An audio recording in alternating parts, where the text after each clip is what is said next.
السلام علیکم، آپ سب کیسے ہیں؟ انشاءاللہ خیریت سے ہوں گے۔ مولا آپ سب کو اپنی حفظ و ایمان میں رکھیں، آپ کی تمام پریشانیوں کو دور کریں، آمین ثم آمین۔ آپ کے روزے قبول ہوں، آپ کی عبادتیں قبول ہوں اور نماز شب آپ کی قبول ہو، آمین۔ اس رمضان نماز شب کو ترک نہ کریں اور اپنی نمازوں اور عبادتوں میں زیادہ طویل عبادتیں اور نمازیں کریں اور تلاوت قرآن پڑھیں۔ جتنا بھی ہو سکے آپ لوگوں سے تلاوت قرآن زیادہ سے زیادہ کریں اور نماز شب کا خاص طور سے دھیان رکھیں اور اس میں ہمیں بھی یاد رکھیں دعاؤں میں۔ اور یہ صدقہ جاریہ ہے، اس چینل کو لائک کریں، سبسکرائب کریں، شیئر کریں۔ صدقہ جاریہ سمجھ کر اس کو شیئر کر دیں تو آپ کو بھی ثواب ملے گا اور ہمیں بھی ثواب ملے گا۔ تو آئیے ہم آپ کو بتاتے ہیں، کل ہم نے آپ کو سورہ ملک کا ترجمہ بتایا تھا، آج ہم آپ کو بتاتے ہیں سورہ رحمان۔ سورہ رحمان کی بلندی، سورہ رحمان کی فضیلت۔ سورہ رحمان ہمیں کیا بتاتی ہے، کس چیز کا ہمیں حکم دیتی ہے، آئیے چلتے ہیں سورہ رحمان کی بلندی۔ اعوذ باللہ من الشیطان الرجیم، بسم اللہ الرحمن الرحیم۔ سورہ رحمان کی بلندی۔ حضرت امام موسیٰ کاظم علیہ السلام ارشاد فرماتے ہیں کہ جناب رسول خدا صلی اللہ علیہ وسلم نے فرمایا کہ سورہ مبارکہ رحمان کو قرآن کی دنیا کا دلہا جانو۔ حضرت امام جعفر صادق سے منقول ہے کہ سورہ رحمان کا پڑھنا ترک نہ کرو، یہ سورہ منافقوں کے دلوں میں نہیں ٹھہرتا۔ اور دوسری روایت میں ہے کہ حضرت امام جعفر صادق علیہ السلام نے فرمایا کہ جو کوئی سورہ رحمان پڑھے اور فَبِأَيِّ آلَاءِ رَبِّكُمَا تُكَذِّبَانِ کے بعد لَا بِشَيْءٍ مِّنَ الْآلَاءِ رَبِّكَ کہے تو مرنے پر شہید کا درجہ پائے گا۔ واہ سبحان اللہ۔ اور جمعے کے دن سورہ رحمان پڑھنے اور فَبِأَيِّ آلَاءِ رَبِّكُمَا تُكَذِّبَانِ کے بعد لَا بِشَيْءٍ مِّنَ الْآلَاءِ رَبِّكَ کہنے کی بہت تاکید ہے اور بے حد ثواب ہے۔ تو آپ سورہ رحمان کو ترک نہ کریں اور اسے پڑھیں اور فَبِأَيِّ آلَاءِ رَبِّكُمَا تُكَذِّبَانِ کے بعد آپ کہیں لَا بِشَيْءٍ مِّنَ الْآلَاءِ رَبِّكَ، اس کی تاکید کی گئی ہے۔ بسم اللہ الرحمن الرحیم۔ الرحمن، بڑا مہربان خدا، اسی نے قرآن کی تعلیم فرمائی، اسی نے انسان کو پیدا کیا، اسی نے اس کو اپنا مطلب بیان کرنا سکھایا۔ سورج اور چاند ایک مقرر حساب سے چل رہے ہیں اور بیلیں اور درخت اسی کو سجدہ کرتے ہیں اور بوٹیاں، بیلیں اور درخت اسی کو سجدہ کرتے ہیں۔ اور اسی نے آسمان بلند کیا اور ترازوئے انصاف کو قائم کیا تاکہ تم لوگ ترازو سے تولنے میں حد سے تجاوز نہ کرو اور انصاف کے ساتھ ٹھیک تولو اور تول کم نہ کرو۔ اور اسی نے لوگوں کے نفع کے لیے زمین بنائی کہ اس میں میوے اور کھجور کے درخت ہیں جس کے خوشبو میں غلاف ہوتے ہیں، اور اناج جس کے ساتھ ہوتا ہے خوشبودار پھول۔ تو اے گروہ جن و انس، تم دونوں اپنے پروردگار کی کون کون سی نعمت کو نہ مانو گے۔ اسی نے انسان کو ٹھیکری کی طرح کھنکاتی ہوئی مٹی سے پیدا کیا اور اسی نے جنات کو آگ کے شعلے سے پیدا کیا۔ اے گروہ جن و انس، تم اپنے پروردگار کی کون کون سی نعمت سے منہ کرو گے۔ وہی جاڑے گرمی کے دنوں مشرقوں کا مالک ہے اور دنوں مغربوں کا بھی مالک ہے۔ تو اے جنوں اور آدمیوں، تم دونوں اپنے پروردگار کی کس کس نعمت سے انکار کرو گے۔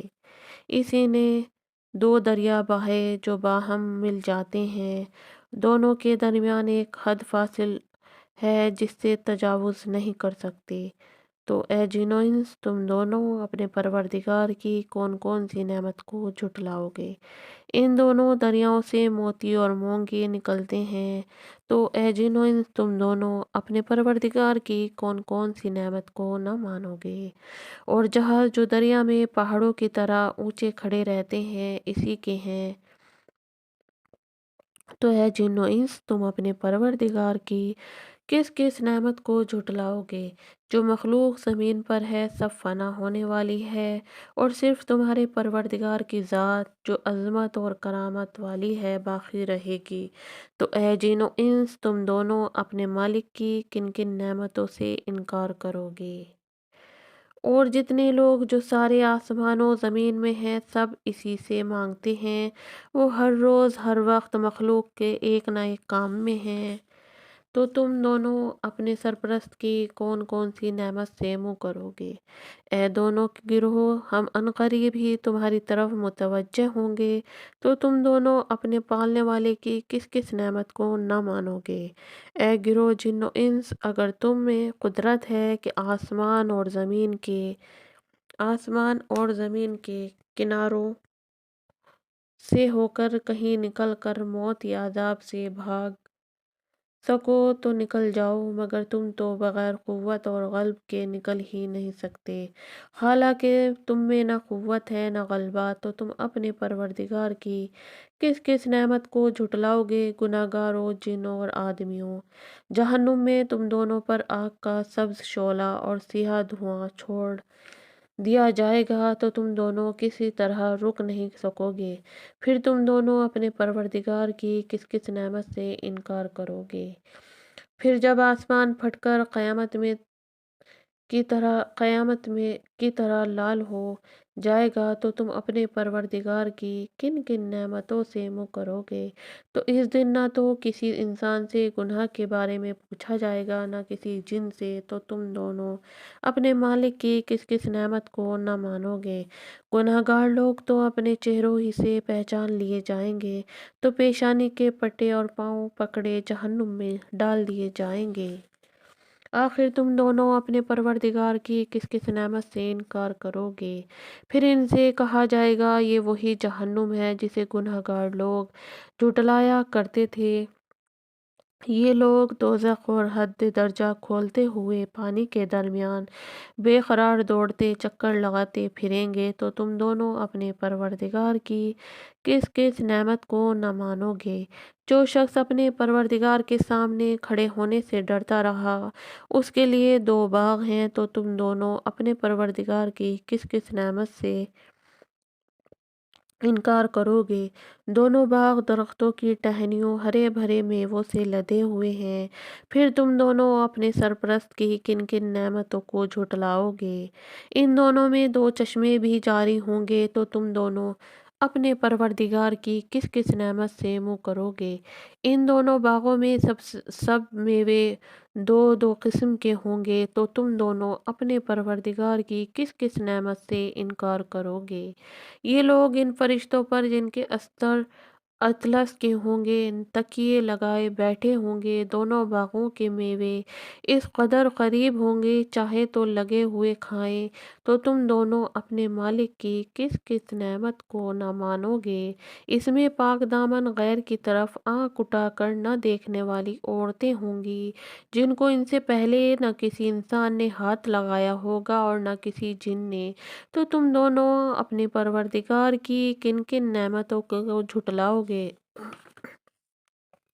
ایسی حسین گویا وہ یاقوت و مونگے ہیں، تو تم دونوں اپنے پروردگار کی کن کن نعمتوں سے منہ کرو گے؟ بھلا نیکی کا بدلہ نیکی کے سوا کچھ اور بھی ہے؟ پھر تم دونوں اپنے مالک کی کس کس نعمت کو جھٹلاؤ گے؟ ان دو باغوں کے علاوہ دو باغ اور ہیں، تو تم دونوں اپنے پالنے والے کی کس کس نعمت سے انکار کرو گے؟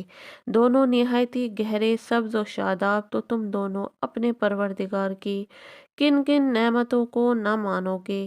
ان دونوں باغوں میں دو چشمے جوش مارتے ہوں گے، تو تم دونوں اپنے سرپرست کی کس کس نعمت سے منہ کرو گے؟ ان دونوں میں میوے ہیں اور خرمے ہیں، انار، تو تم دونوں اپنے مالک کی